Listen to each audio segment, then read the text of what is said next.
Accordingly, we shall allow the wholesalers to open. However, the wholesalers will observe the social distancing rules.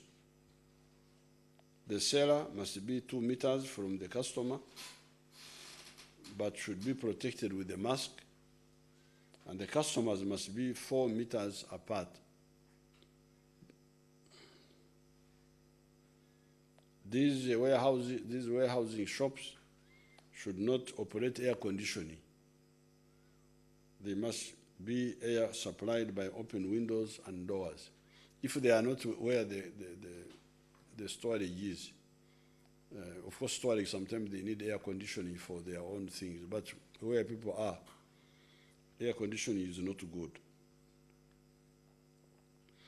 Number 3, also allowed to open are the hardware shops, so that they sell factory goods, cement, mitaimbwa, sengenge, paint, etc., but also supply the construction sites.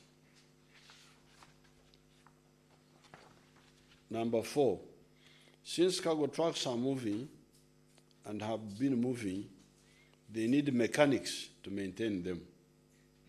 Accordingly, we shall allow the opening of the repair workshops and garages. Number 5, also to be opened would be the metro and wood workshops. Abonabo, sibangi nnyo ekiyitiridde. The Uganda Law Society will be allowed a quota of 30 lawyers at any one time to provide urgent legal services to the different businesses and to handle urgent criminal matters like arraignment. Number 8, the restaurants will only be allowed to provide takeaways.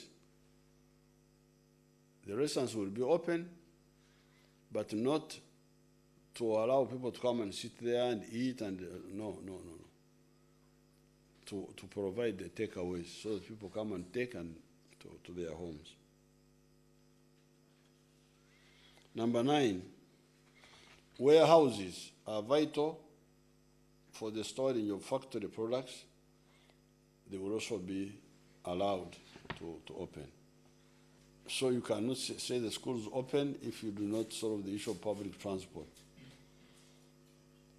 And if you allow public transport and all these people are sitting there together in these buses and minibuses, what are the risks? Because remember, we don't yet fully know where the tokos are, where these pollutants are. We have not yet thought it wise to allow either public or private passenger vehicles to operate. We don't think it is wise yet.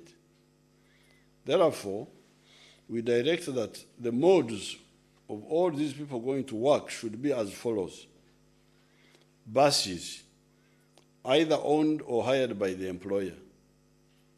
The employer can hire the buses to take these people, dedicated to his factory. Cycling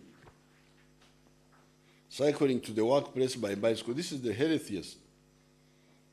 Cycling is the healthiest.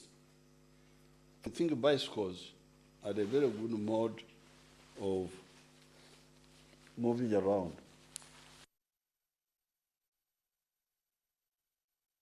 The other one is walking to the factory and walking back. So this will be the mode. We shall not allow public transport, we shall not allow private transport, because private transport, you remember, gets abused, except for the other essential services for which Katumba gave you stickers. This means that the workers that were supposed to be encamped near the workplace should either maintain that, because that is the most preferred way, or if they cannot, they can now operate from home, but use any one of the modes of transport laid out above. Busing, cycling, or walking. The safeguard here is that these workers for factory, workshop, etc. are known And we can even follow each one of them up to home and monitor his or her family. The other safeguard in this is that we are going to make it mandatory for everybody who is not in his or her house to wear a cloth face mask covering all the time the mouth and the nose.